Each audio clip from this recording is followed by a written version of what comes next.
view. My first recommendation, with all respect to Brussels, is move the NATO headquarters somewhere else.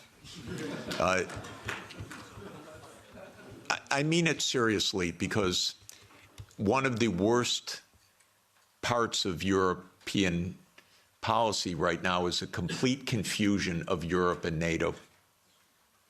These are completely different, but they became exactly the same. Europe is much better than NATO. In my opinion, NATO isn't even needed anymore. I would have ended it in 1991. But because the US viewed it as an instrument of hegemony, not as a defense against Russia, it continued afterwards.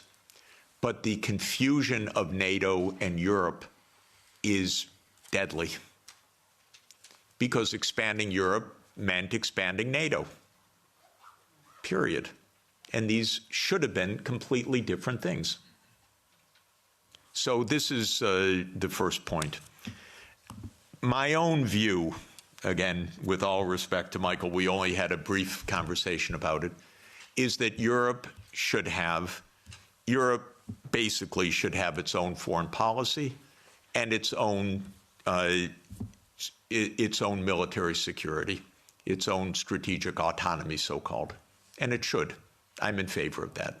I would disband NATO, and maybe Trump is going to do it anyway.